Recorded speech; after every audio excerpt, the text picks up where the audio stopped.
Vaccine के बारे में हम जब भी बात करते हैं तो हमारे मन में हमारे बच्चों का ख्याल आता है कि टीका तो बच्चों के लिए होता है, वैक्सीन एडल्ट्स के लिए क्या ज़रूरत है। हाँ, कोविड एक समय आया था जब हमें एडल्ट्स को बहुत सारे वैक्सीन लगाए थे और बच्चों को नहीं लगाया था। उस समय हमें से कई लोगों के दिमाग में ये ख्याल आया कि वैक्सीन एडल्ट्स के लिए भी हो सकते हैं।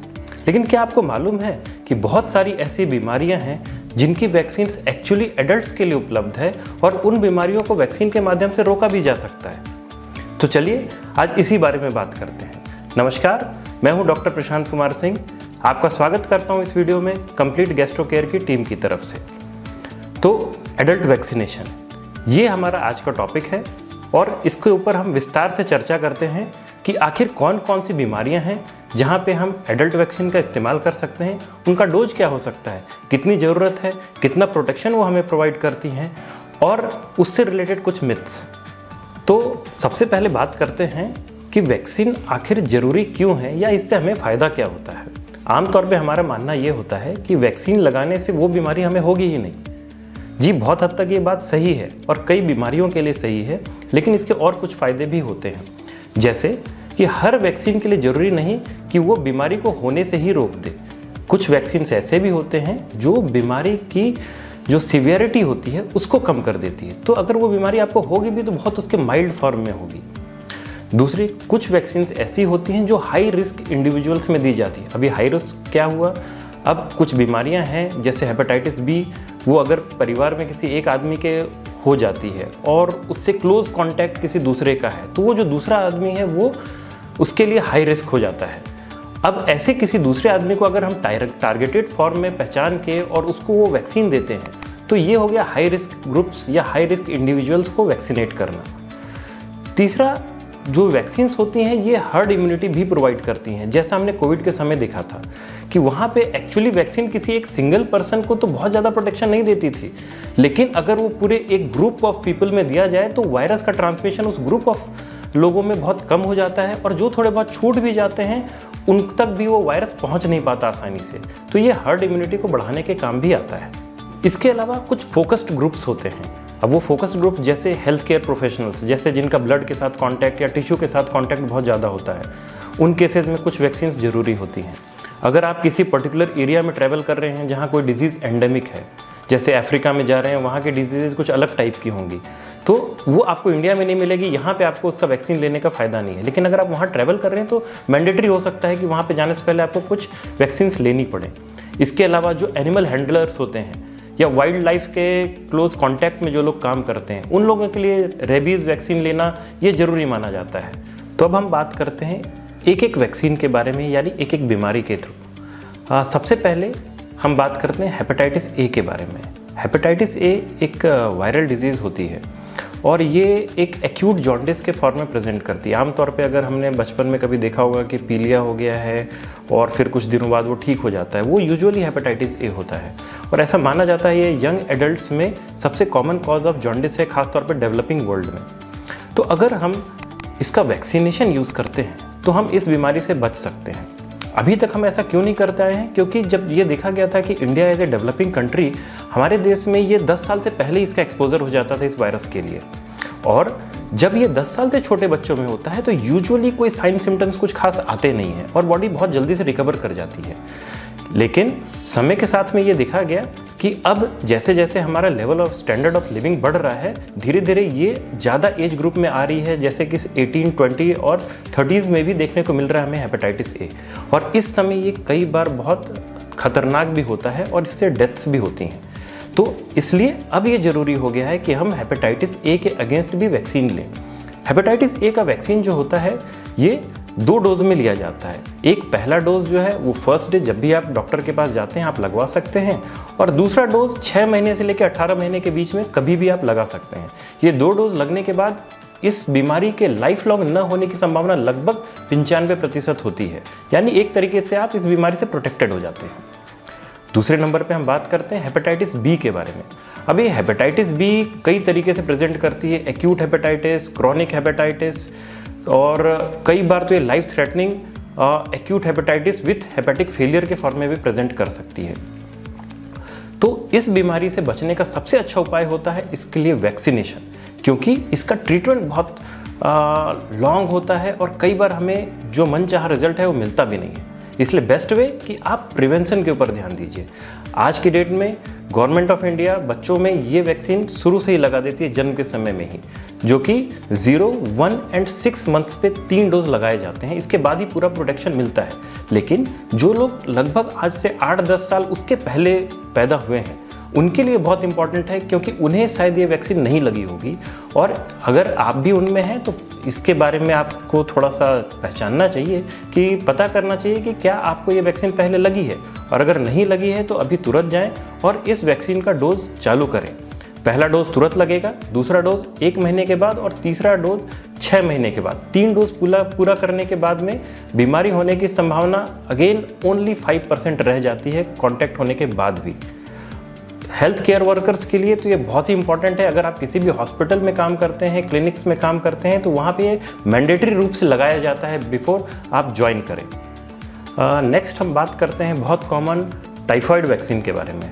टाइफाइड के बारे में तो आप सभी जानते हैं, कभी ना कभी किसी न किसी को आपके परिवार में, आपके संपर्क, आपके जानने वाले में से किसी न किसी को जरूर हुआ होगा। जी, टाइफाइड की भी एक वैक्सीन आती है। वैक्सीन 2 टाइप की हो सकती हैं, एक होती है ओरल और दूसरी होती है इंजेक्टेबल।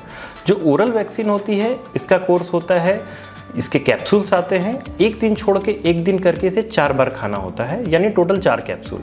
एक बार आपने 4 कैप्सूल कंज्यूम कर लिए, इसके बाद लगभग 5 साल आपको इसकी ज़रूरत नहीं पड़ेगी। रिपीट डोज अगर करना है तो ये 5 साल के बाद किया जा सकता है। इसका एक इंजेक्टेबल वैक्सीन भी होता है। इंजेक्टेबल वैक्सीन जो होता है वो आप सिंगल डोज लगाते हैं और हर 2 साल में इसे रिपीट किया जा सकता है। नेक्स्ट हम बात करते हैं HPV यानी ह्यूमन पैपिलोमा वायरस के बारे में। ये वैक्सीन फीमेल्स के लिए ही इम्पॉर्टेंट है और फीमेल्स में ही लगाई जाती है। ये फीमेल के लिए 9 to 18 एज ग्रुप, ये जो एज ग्रुप है ये सबसे ज़्यादा प्राइम फोकस्ड ग्रुप होता है, but up to 26 years of age लगाया जाता है। अब हम इस वैक्सीन के बारे में बात क्यों कर रहे हैं? क्योंकि ये वैक्सीन एक कैंसर को प्रिवेंट करता है, जो है cervical cancer, CA cervix. CA cervix world में फीमेल्स में होने वाला 2nd मोस्ट कॉमन कैंसर है और इंडिया में ये सबसे ज़्यादा कॉमनेस्ट कैंसर देखा जाता है फीमेल्स में। तो अगर हम वैक्सीन के माध्यम से किसी कैंसर को बचा पाएँ तो ये जरूर करना चाहिए। इस वैक्सीन का डोज होता है ऑन 0 डे, यानी आज से 2 महीने के बाद और आज से 6 महीने के बाद 3 डोज लगते हैं, और 3 डोज लगने के बाद में प्रोटेक्शन आपको इस वायरस के अगेंस्ट में मिल जाती है। नाउ नेक्स्ट जो हम बात कर सकते हैं वो है कुछ स्पेसिफिक वैक्सीन, जैसे रेबीज वैक्सीन। जी, रेबीज वैक्सीन लगाया जाता है जब किसी केनाइन से आपका आमना सामना हो जाए। केनाइन्स वो जानवर होते हैं जिनके लंबे लंबे केनाइन वाले दांत होते हैं, जिसके अंदर डॉग आता है। जैसे डॉग बाइट हो गया, बेयर बाइट हो गया, किसी भी जंगली जानवर से अगर आमना सामना हो गया, उसकी खरोच लग गई, उसका सलाइवा अगर आपको लग गया, उस कंडीशन में हमें एंटी रेबीज प्रोफाइलैक्सिस लेना बहुत ज़रूरी है। क्योंकि रेबीज एक ऐसी बीमारी है कि एक बार अगर ये हो गई, इसके बाद इसका कोई इलाज नहीं है और मॉर्टेलिटी लगभग 100% है। तो इसलिए इस बीमारी से बचने का एक ही उपाय है कि इस बीमारी को होने ही नहीं दिया जाए। और उसका तरीका क्या होता है? आपको अगर कभी भी डॉग बाइट होता है या किसी भी जंगली जानवर से कोई भी बाइट होता है, तो आप जाकर वैक्सीन लगाते हैं रेबीज़ के लिए, जो कि 5 डोज लगती है, 0, 3, 7, 14 एंड 28 डेज में। तो ये 5 डोज जब आप कंप्लीट करते हैं, इसके बाद आपको वैक्सीन की फर्दर आवश्यकता नहीं होती और रेबीज से लगभग 100% प्रोटेक्शन हो जाता है। नेक्स्ट हम बात करते हैं बहुत स्पेसिफिक ग्रुप्स। ये वैक्सीन्स का ग्रुप यूज़ किया जाता है उन पेशेंट्स के लिए जिनमें कभी कभी हम तिल्ली यानी जो स्प्लीन होती है बॉडी में, उसको ऑपरेट करके निकालना पड़ता है कुछ लोगों में, और उसको निकालने की वजह से बॉडी की इम्यून सिस्टम कमज़ोर हो जाती है। उस इम्यून सिस्टम को बनाए रखने के लिए हम 3 वैक्सीन का इस्तेमाल करते हैं, जो कि होती है H influenza, meningococcus and pneumococcus. ये 3 तरह के बैक्टीरिया होते हैं और इन तीनों के अगेंस्ट में प्रिवेंशन के लिए इन वैक्सीन का यूज़ किया जाता है, जो कि इस स्प्लिनेक्टॉमी सर्जरी से पहले लगाया जाता है। तो मोटा मोटी ये कुछ ऐसी वैक्सीन्स हैं जिनके बारे में आपको पता होना चाहिए, और अगर आपने ये वैक्सीन्स लगाए हुई हैं अपने एडल्ट लाइफ में, तो आपको कई बीमारियों से प्रोटेक्शन मिल सकती है और कैंसर से भी प्रोटेक्शन मिल सकती है, कुछ टाइप ऑफ कैंसर से भी। तो मेरा आपके लिए यही संदेश है कि इन वैक्सीन्स को बारे में आप जानें, अपने डॉक्टर से सलाह लें और इनको जहाँ तक हो सके आप ज़रूर लगवाएं अगर आपको ज़रूरत है तो। अब इनसे जुड़े कुछ मिथ्स के बारे में भी बात कर लेते हैं। पहला मिथ होता है कि वैक्सीन से बहुत सारे साइड इफ़ेक्ट होते हैं। जी नहीं, ऐसा ज़रूरी नहीं है। वैक्सीन से जो साइड इफ़ेक्ट होते हैं यूजुअली बहुत माइल्ड होते हैं, मतलब हल्का सा बुखार आ जाना या हाथ पैर में थोड़ा सा 1-2 दिन के लिए दर्द होना, यूजुअली यही साइड इफ़ेक्ट देखे जाते हैं। और वैक्सीन बहुत ज़्यादा सेफ़ होती हैं, यूजुअली बहुत सेफ़ होती हैं, तभी उन्हें मार्केट में लॉन्च किया जाता है और बहुत मिनिमल साइड इफ़ेक्ट्स के साथ आती हैं। और इसके बारे में आप ये सोचिए कि अगर वो आपको बीमारी हो जाए तो आप कितने ज़्यादा तकलीफ़ में आएंगे। तो उससे अच्छा है कि आप 1-2 दिन की थोड़ी सी साइड इफ़ेक्ट्स आप झेल सकती हैं, मामूली सी। सेकंड थिंग इज़, अगर एक बार वैक्सीन लग गई तो दोबारा वैक्सीन की ज़रूरत तो पड़नी नहीं चाहिए।